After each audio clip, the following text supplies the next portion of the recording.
மேலான நாமத்தில் உங்கள் ஒவ்வொரு வார்த்தைகளையும் கர்த்தர் உங்கள் ஒவ்வொரு ஆசீர்வதிப்பாராக. கர்த்தருடைய கரமும் கிருபையும் கரிசனையும் அன்பும் உங்கள் ஒவ்வொருவோடு இருப்பதாக. இந்நாளும் நீங்கள் சாவாபின் துணைச்சி 36 பார்க்கும்படி வந்திருக்கிறீர்கள். கர்த்தர் தொடர்ந்து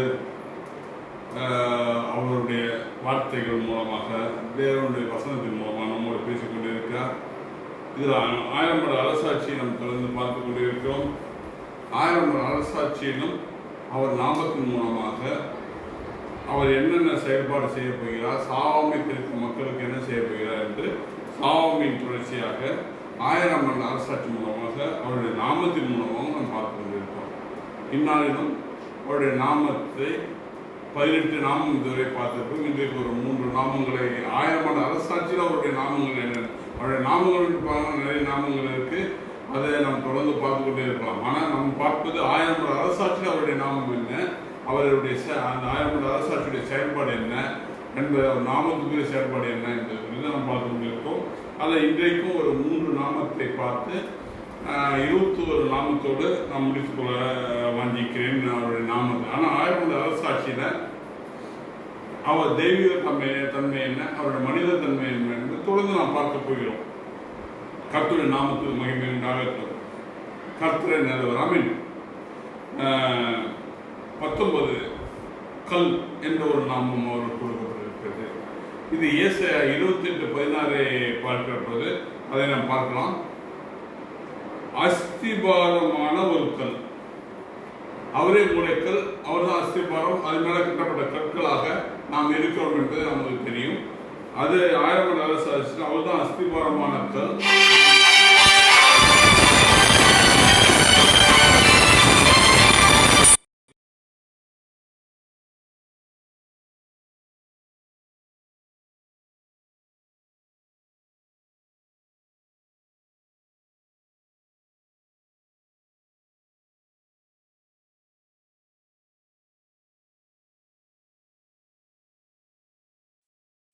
என்று நாமும் கொடுக்கப்பட்டிருக்கிறது. இது பரிசிக்கப்பட்டதும் வெளியேறப்பட்டதும் அந்த கல்லை குறித்து சொல்றாரு. அது பரிசிக்கப்பட்டது, அது வந்து வல்லமை உள்ளது, அதுக்கு தகுதி இருக்கா பரிசித்து அது தன் தகுதியை நிரூபித்து இருக்கிறது. சிலுவையிலே அது தகுதியை நிரூபித்து இருக்கிறது. சிலுவை மரணத்தின் மூலமாக அது தகுதியை நிரூபிக்கிறது. அதுதான் சொல்லப்படுறது பரிசிக்கப்பட்டதும் விலையேறப்பட்டதும். அது ஒரு விலையேறப்பட்ட ஒரு நாமமாக இருக்கிறது. திட அஸ்திபாரம் உள்ளதுமான, அது திட அஸ்திபாரம், அது மேல கட்டப்பட்ட அந்த கண்மலை மேல் கட்டப்பட்ட கட்டிடம் ஒருவரால் நிறுத்த முடியாது. அப்படிப்பட்ட ஒரு கட்டிடமாய் திட அஸ்திபாரம் உள்ளதாகவும் அது காணப்படுகிறது. அது மூளைக்கல்லாய் இருக்கும். விசுவாசிக்கிறவன் பதறான். விசுவாசித்து அந்த கல்லை விசுவாசித்து அவர் மூலமாக தன்னுடைய பலத்தை நிரூபித்து தன்னுடைய வாழ்க்கையை அமைத்துக் கொள்கிறவன் பதற மாட்டான் என்று வேதம் சொல்கிறது. இந்த கல்லை குறித்து நாம் தொடர்ந்து பார்க்க வேண்டும் என்றால் சகோதரன் நம்ம 3:9 ஏற்கனவே பார்த்திருக்கோம். அதன் சித்திர வேலையை நிறைவேற்றி என்று எழுதப்பட்டிருக்கிறது. அப்பொழுது அந்த கல் ஒரு மகிமைப்படுத்தப்பட்டு, அது சித்திர வேலையை நிறைவேற்றி மகிமைப்படுத்தப்பட்டு அது யோசுவாவுக்கு முன்பாக வைத்த கல் என்று எழுதப்பட்டிருக்கிறது. இந்த தேசத்தின் அக்கிரமத்தை ஒரே நாளில் நீக்கி போடுவேன். இந்த தேசத்துடைய அக்கிரமங்களை அவர் வருகிற அந்த ஒரே நாள் நீக்கி போடுவேன். பின்னால் இருக்கிற எல்லா அக்கிரமங்களும், தேவ பிள்ளைகளுக்கு விரோதமாக இருக்கிற அக்கிரமம் மட்டுமல்ல, இந்த தேசத்து மக்களுக்கு விரோதமாக இருக்கிற அக்கிரமங்களையும் அவர் வருகிற நாள் ஒரே நாள் அதை நீக்கி போடுவேன் என்று அவர் சொல்கிறார். 1 பேதுரு 2:6 சொல்கிறது, தெரிந்து கொள்ளப்பட்டதும், அவர் யாரு தெரிந்து கொள்ளப்பட்டதும் வெளியேறப்பட்டதுமாக இருக்கிற மூளைக்கல்லை சியோனில் வைக்கிறேன். அது தெரிந்து கொள்ளப்பட்டது, அது மீட்புக்காக நமக்காக தெரிந்து கொள்ளப்பட்டது. அது மீட்பு அதன் மூலமாக இருக்கிறது என்பது அதன் மூலமாக தெரிந்து கொள்ளப்பட்டது. அதன் மேல் விசுவாசமாக இருக்கிறவன், அது விசுவாசிகள் கூடாது என்று எழுதப்பட்டிருந்தது. இங்க பாத்தீங்கன்னா அதன் மேல் விசுவாசமாக இருக்கிற வெட்கப்படுவதில்லை. யார் யார் தேவனுடைய நாமத்தை இயேசுவின் மூலமாக நம்முடைய எல்லா பாவங்களும் கழுவி தானே பரிசுத்தப்படி சுத்திகரித்து அது பரலோகத்துக்கு போவோம் என்று விசுவாசிக்கிறார்களோ அவர்கள் வெட்கப்படுவதில்லை என்று வேறு சொல்கிறது. அப்போ அது இல்லாம ஒரு பரிசுத்தம் இருக்கிறதா, அது இல்லாம ஒரு நிலைப்பாடு இருக்கிறதா என்றால் நாம் தொடர்ந்து நாளைக்கு செய்தியில அதை குறித்து தெளிவாக உங்களோடு நான் பேசுவேன். அவங்க படுற பலன் பலன் இருக்காது என்பதை குறித்து நான் நாளைக்கு தெளிவாய் வசன ஆதாரத்தோடு உங்களோடு பேசுவேன். இன்றைக்கு நாம் பார்ப்பது அந்த விசுவாசிகள், அந்த மூளைக்கல்லான இயேசு விசுவாசிக்கிறவர்கள் வெட்கப்படுவதில்லை, அதை விசுவாசிகள் பதற மாட்டார்கள் என்று நாம் பார்த்தோம். வெட்கப்படுவதில்லை என்று வேதத்திலே சொல்லி இருக்கிறது, வேத வார்த்தையிலே சொல்லி இருக்கிறது, தேவனுடைய வார்த்தையிலே சொல்லி இருக்கிறது, அது தேவனால் சொல்லப்பட்டிருக்கிறது என்று பொருள். ஆமென். 1 பேதுரு 2:4 மனுஷரால் தள்ளப்பட்டதாயினும் அது மனுஷரால் தள்ளப்பட்டது. இன்றைக்கு இயேசு குறித்து சொன்னா அது பைத்தியகாரமா தெரிகிறது. இயேசு பற்றி சொன்னா அது நமக்கு ஒன்றுக்குள்ள பைத்தியகாரன் வகை கொண்டிருக்கிறார் என்பது போல காணப்படலாம். அது இன்றைக்கு அவர் சிறுவை அறியும்படி மனசிலே ஒப்பு கொடுத்தார்கள். அப்படி தள்ளப்பட்ட கல்லாய் இருந்தும், அவர் மனிதனால் தள்ளப்பட்டதாய் இருந்தும், தேவனால் தெரிந்து கொள்ளப்பட்டதும். மனுஷரால் தான் தள்ளப்பட்டா, ஆனால் வானத்தையும் பூமியை உண்டாக்கின பிதாவால் அவர் தெரிந்து கொள்ளப்பட்டார். அவர் மூலமாக மட்டுமே மீட்பு இருக்கிறது என்பதை அவர் தெரிந்து கொண்டார். அவர் மூலமாகவே விடுதலை உண்டு என்பதை அவர் தெரிந்து கொண்டார். அவர் இல்லாமல் விடுதலை இல்லை என்பதை குறித்து நாம் தொடர்ந்து நாளைக்கு பார்ப்போம். இன்றைக்கு அதை தெளிவாக எழுதப்பட்டிருக்கிறது. அவர் தேவனால் தெரிந்து கொள்ளப்பட்டதும் விலையேறப்பட்டதுமாய் இருக்கிற அவர் மதிப்பு இல்லாதவர், அவர் மிக மிக உயர்ந்தவர், அவர் உன்னதமானவர், அவருக்கு ஒரு விலையை நிர்ணயிக்க முடியாது. அப்படிப்பட்ட உயர்ந்தவராய் இருக்கிற அவர் ஜீவனுள்ள கல்லாகிய கல் என்று சொல்லியது. அதை ஏன் இயேசுவோட ஒப்பிட்டு கேட்கக்கூடாது என்பதற்காக வேதத்தில் தெளிவாக சொல்வது, அவர் ஜீவனுள்ள கல் என்பது இயேசுவை குறிக்கிறது என்பதை நாம் தெரிந்து கொள்ள வேண்டும் என்பதற்காக தெளிவாக எழுதி வைக்கப்பட்டிருக்கிறது. அவரிடத்தில் சேர்வராகி நீங்களும் நம்முடைய அவரோடு சேர்கிற நமக்கு அந்த 1000 ஆண்டு அரசாட்சி ஒரு மீட்பின் ஆண்டு, அந்த சாவாமை தெரிந்தவர்களுக்கு மீட்பின் ஆண்டு, சாவாமை தெரிந்து கொண்டு நாம் பரலோகராஜ்யத்துக்கு உரியவராய் நாம் மாற வேண்டும் என்று யார் விரும்புகிறோம், அது மீட்பின் ஆண்டு. அப்போ கல் என்று சொல்லப்படுகிறது. அந்த கல் இப்பொழுது நாம் பார்த்து கொண்டிருந்த கல் பாசிட்டிவா இயேசு குறித்து சொல்லப்பட்ட கல் இல்லாம நெகட்டிவா ஒரு கல்லை குறித்து சொல்லப்பட்டிருக்கிறது. அந்த கல்லை குறித்து நாம் பார்ப்போம். வெளிப்படுத்த 9வது அதிகாரம் 20வது வசனம். அந்த வாதைகளால் கொல்லப்படாத மற்ற மனுஷர்கள் சிலருடைய தவறுகளுக்கு, சிலருடைய காரியங்களுக்கு ஒரு வாதையின் மூலமாக மக்களை அவர் நியாயம் தீர்ப்பார் என்று சொல்லப்பட்டிருக்கிறது. அந்த வாதையினால் கொல்லப்படாதவர்கள், அப்புறம் பேய்களையும் பொன் வெள்ளி சொம்பு கல் மரம் என்பவைகளால் செய்யப்பட்டவர்களும், ஜீவனுள்ள தேவனுக்கு கொடுக்க வேண்டிய காரியங்களை கொடுக்காமல் மற்றவர்களை வணங்கினார்கள். அப்படி என்றால் கிறிஸ்துவ மக்களை மட்டுமா என்று அல்ல, அந்த உண்மையை அறிந்து கொண்ட இந்துக்களாக இருந்தாலும் இவைகளை வணங்காத இந்துக்கள் இருக்கிறார்கள், சித்தர்கள் இருக்கிறார்கள். நட்ட கல்லு பேசுமானாதான் நீ உள்ளிருக்கையிலே சுட்ட சட்டி கரிசுவை அறியுமா என்ற வேதத்துடைய அவர்களுடைய தெளிவாக எழுதியிருக்கிறார்கள். குகுடி மகசுடைய பாடலை பார்க்கிற பொழுது, இறைவனுக்கு பெண் ஏது பிள்ளை ஏது, இறைவனுக்கு காமல் ஏறுகிறது, இறைவனுக்கு வேட்டை காட்டி சுமத்துகிறது, இறைவனுக்கு தாயம் சூது பகடேது, இறைவனுக்கு காரணத்தோடு இறைவன் நம்மை பாதுகாக்க அவர் இது மாதிரிலாம் படைக்கூடாது என்று அவர்களுடைய எழுதியிருக்கிறது. இது கிறிஸ்துவ உபதேசம் அல்ல, நாம் சொல்லிக் கொண்டிருப்பது இறையல் உபதேசம். அது எல்லா மதங்களுக்கும் பொருத்தமான ஒன்று, எல்லா மதங்களிலும் அது சொல்லப்பட்டிருக்கிறது. அதுதான் இங்கே இருக்கிறது. பொன் வெள்ளி சொம்பு செம்பு கல் மரம் இவைகளால் செய்யப்படாதவர்களும், காணவும் கேட்கவும் நடக்கவும் மாட்டாததாக இருக்கின்ற விக்கிரங்களையும் வணங்காதபடி தங்கள் கைகளின் கிரியைகளை விட்டு மனம் திரும்பவும் இல்லை. இவர்கள் அதை விட்டு திரும்பலாம், அந்த மனம் திரும்பவும் இல்லை. எத்தனையோ சித்தர்கள் சொல்லி போயிடறாங்க, நட்டக்கல் பேசுமானதான் நீ உள்ளே இருக்கிறே, இறைவனே நீ என்னுள்ள இருக்கிறாய், நீர் மட்டுமே ஜீவன் உள்ள தேவன் என்று அவர்கள் சொல்லியும் அவர்கள் செய்யாது இருக்கிறார்கள் என்று வேதனையாக எழுதி வைக்கப்பட்டிருக்கிறது. இது கிறிஸ்துவ மதத்துக்காக எழுதப்பட்டதாக அதில் எங்கேயுமே நீங்க பைபிளில் காட்ட முடியாது.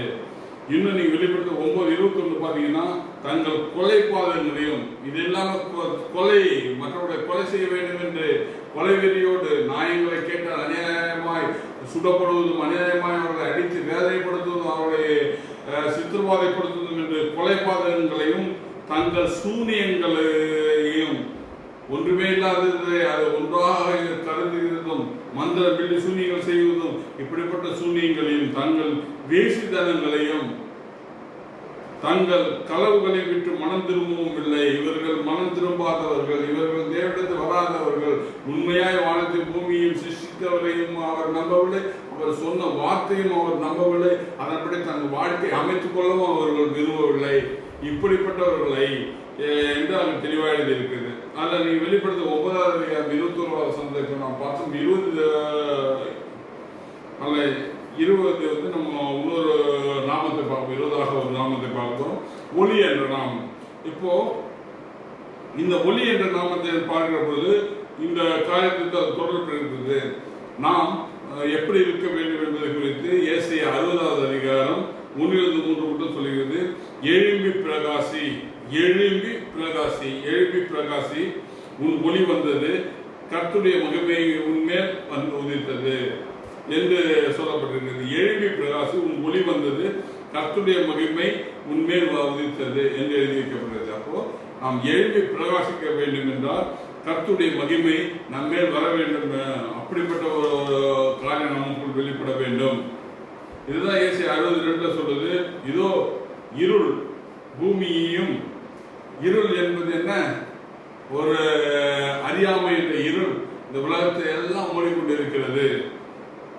அதுலயும் காரிருள், மனிதர்களுக்குள் இருக்கிற இருள் வந்து காரிருள், என்ன சொன்னாலும் விளங்காத ஒரு இருள். அது காரிருள் ஜனங்களையும் மூடும். ஆனாலும் உன்மேல் கர்த்தர் உதிப்பார், அவருடைய மகிமை உன்மேல் காணப்படும். தேவனை விசுவாசி தேவனை பார்க்கிறவர்களுக்கு எல்லாம் விளங்கும், எல்லாம் புரியும். அவர்கள் தன்னை தேவனுக்கு ஒப்பு கொடுக்க தன்னை ஆயத்தப்படுத்திக் கொண்டிருப்பார்கள் என்பதை வேதம் நமக்கு தெளிவாக சொல்கிறது. இன்னும் நீங்க ஏசாயா 63 பார்த்தீங்கன்னா தெரியும். உன் வெளிச்சத்திடத்துல ஜாதிகளும், உன் வெளிச்சத்திடத்துல அங்க ஆயிரமான அரசாட்சியில தேவனை தேடி எல்லாரும் ஓடி வருவாங்க, தேவனை நேரடியா பார்ப்பாங்க. ஆனா அந்த பூமியில அந்த வெளிச்சம் கிடைக்க வேண்டும் என்றால் என்ன செய்யணும்னா அவர்கள் வந்து இந்த ஜாதி இடத்துல அவங்க ஓடி வரணும், அந்த ஜாதி இடத்துல அவங்க தேடி வரணும், உன்னிடத்துல அவங்க தேடி வரணும் என்று வேதம் சொல்கிறது. உதிக்கிற உன் ஒளியிடத்துல ராஜாக்களும் வந்து வருவார்கள், உன்னிடத்துல ராஜாக்கள் வருவார்கள். உன்னுடைய வார்த்தைகள், உன்னுடைய சுவிசேஷம் உன்னை தேடி நீங்க உங்ககிட்ட ஒரு உண்மை இருக்கிறது என்று தேடி வருவார்கள். சட்டசபையில ஜெபிப்பதை நீங்கள் பார்க்க முடியும். வல்லரசு நாடுகளில் ஜெபிக்கிறதை நீங்கள் பார்க்க முடியும். ஏனென்றால் அவர்கள் புரிந்து கொண்டார்கள், உன் வெளிச்சம் உண்மை வெளிச்சம் என்று அவர்கள் புரிந்து கொண்டார்கள். எனவே அவர்கள் உன்னை தேடி வருவார்கள். உதிக்கின்ற உன்னுடைய இடத்துல ராஜாக்கள் நடந்து வருவார்கள். ராஜாதி ராஜா என்று அவரை நாம் போற்றத்தக்கவர். வெளிப்படுத்தல் 19:14 சொல்கிறது, அவருடைய நாமம் ராஜாதி ராஜா என்பது. அவர் ஒளியாய் இருக்கிறார். அவர் கல் என்றால் அவர் அசையாத ஒரு கல்லாக இருக்கிறார் என்று பொருள். கல் என்பது என்ன? ஒன்றுக்கு உதவாததல்ல. இயேசு என்ற கல், அதுதான் அஸ்திவார கல், அதுதான் மூளைக்கல். அதே போல ஒளி என்பது அவரிடத்திலிருந்து வருகிற அந்த வெளிச்சம், அவரிடத்திலிருந்து வருகிற அந்த ஞானம் நம்முடைய வாழ்க்கையை பிரகாசிக்க செய்யும். அது மட்டும் இல்ல, அவருடைய நாமம் 21ஆக நாம் பார்க்கிறது. 21 ராஜாதி ராஜா. அதை நம்ம வெளிப்படுத்தல் 19:14 ராஜாதி ராஜா கர்த்தாதி கர்த்தர் என்ற நாமம் அவருடைய வஸ்திரத்தின் மேலும் அவருடைய தொடைகள் மேலும் எழுதப்பட்டிருந்தது. அவர் மட்டுமே ராஜாதி ராஜா, அவர் தான் கர்த்தாதி கர்த்தர். அவர் மூலமாக எல்லாம் உருவாக்கப்பட்டது. 1000 ஆண்டு அரசாட்சி அவர் மூலமாக அரசாட போகிறோம். அப்படிப்பட்ட ஒரு ஆண்டை, அப்படிப்பட்ட ஒரு வெளிச்சத்தை, அப்படிப்பட்ட ஒரு மகிமையை நாம் பார்க்க போகிறோம். அப்படிப்பட்ட நாட்களுக்கு நாம் கடந்து செல்வதற்கு தேவனுடைய 21 நாமத்தின் மூலமாக அவருடைய மகிமையை நமக்கு வெளிப்படுத்தினார். இந்த 21 நாமத்தின் மூலமாக அவர் நம்மோடு இடைப்பட்டு அவர் என்ன செய்ய போகிறார் என்பதை நாம் பார்த்தோம். இப்படிப்பட்ட உன்னதமான அந்த நாமத்துல, கர்த்தருடைய மகிமையில, கர்த்தருடைய அந்த வல்லமையில நாம் அனைவரும் அந்த சாவமை தெரிந்தவர்களாய், அந்த பரலோகராஜ்யத்துக்கு உரியவர்களாய், அவரோடு இருக்கிற பிள்ளைகளாய், அவருடைய அந்த மகிமைக்குள் பிரவேசிக்கிறவர்களாய் நாம் இருக்க வேண்டும் என்று கர்த்தர் கரங்களை நம்ம ஒப்பு கொடுத்து நாம் ஜெபிப்போம். கர்த்தர் நாமத்துக்கு மகிமை உண்டாகட்டும். வல்லமை கிருபையுள்ள தேவனே, உங்கள் கரங்களை நாங்கள் எங்களை ஒப்பு கொடுத்து ஜெபிக்கிறோம். நீ நல்லவர், கிருபை உள்ளவர், கரிசனை மிக்கவர், அன்புள்ளவர். அப்பா உம்மால் எல்லாம் கூட நீ சொல்லாமல் கட்டளை எல்லாம் நடக்கும் நாங்கள் அறிந்திருக்கோம். எவனே நாங்கள் சாவமே தடுத்துருவோம். எங்களை மாற்றும்படி வல்ல கரங்களோ புரிஞ்சுமையும் நீ வருகிற போது நாங்கள் வெட்கப்பட்டு போகாதவாறு எங்களை காத்து கொள்ளுங்க தாவே. நாளில் அப்பா இந்த பூமியிலே அப்பா இந்த குடிவெறியே இந்திய தேசத்தை விட்டு நீக்கி போக வேண்டுமா, தமிழ்நாடை விட்டு முதலாவது நீக்கப்பட வேண்டுமா, இரண்டாவது இந்த இந்தியாவை விட்டு நீக்கப்பட வேண்டுமா, வல்ல கரங்கள் ஒப்புக்கொண்டு ஜெபிக்கிறோம். அப்பா குடியினால் அழிந்து போகிற எல்லா குடும்பங்களும் கரங்கள் ஒப்புக்கொண்டு ஜெபிக்கிறோம். அப்பா பொருளாதாரங்கள் அப்பா சந்திக்கப்படாது இருக்கிற மக்களை அந்த கரங்களை ஒப்பு கொடுக்கணும். அப்பா திருட்டும் பொய்யும் புரட்டுமாக இருக்கிற இந்த அரசியல்வாதிகளை நீ மாற்றி ஒரு நல்ல ஒரு அரசியலை இந்த தமிழ்நாட்டின் இந்திய தேசத்தில் தர வேண்டுமா, நல்ல கரங்களை ஒப்பு கொடுத்துக்கணும். மக்களுக்கு நன்மை செய்கிறவர்களாய் தேர்வு செய்ய வேண்டுமா, நல்ல கரங்களை ஒப்பு கொடுத்துக்கிறோம். உங்கள் எல்லாம் கூடும் நீ உராசி சொன்னாலும் நீ நிற்கும் கட்டளை எல்லாம் நடக்கும் என்று அப்பா நாங்கள் அறிந்திருக்கோம். அப்பா ஒவ்வொரு மக்களும் நல்ல சுகத்தை நல்ல பிறகு நல்ல ஆரோக்கியம் தர வேண்டுமா, நல்ல கரங்களை ஒப்பு கொடுத்துக்கிறோம். அப்பா இந்த எக்ஸாம் நேரங்களில் அப்பா இந்த படிப்பு காரியங்களில் எல்லாம் தடையாக இருக்கிறது அதெல்லாம் தடையை நீக்கப்பட்டு எவனே அந்த கோர்ட்டில் போக முடியாத இருக்கிற அப்போ அந்த சூழ்நிலையெல்லாம் மாற்றி இந்த கொரோனா வியாதியிலிருந்து அப்போ இந்த இந்திய தேசத்தை நீ செழுமையான ஒரு தேசமாக மாற்ற வேண்டுமா, நல்ல கரங்களை ஒப்பு கொடுத்து உம்மால் எல்லாம் வாங்கல இதற்கு தடையாக இருக்கிற தடைகளை நிர்மூலமாக்கும். உங்களுடைய கரம் வரட்டும், உங்களுடைய கிருபை வரட்டும், உங்களுடைய கரிசனை வரட்டும், உங்களுடைய அன்பு வரட்டும். நீரே சகலத்தையும் பொருட்படுத்துகிறோம். எங்களை முற்றமாய் தாழ்த்தி உங்கள் கரங்களை ஒப்பு கொடுத்து ஜெபிக்கிறோம். இயேசுவின் நாமத்தினால் பிதாவே, ஆமென். Praise Lord, praise Lord, praise Lord, praise Lord.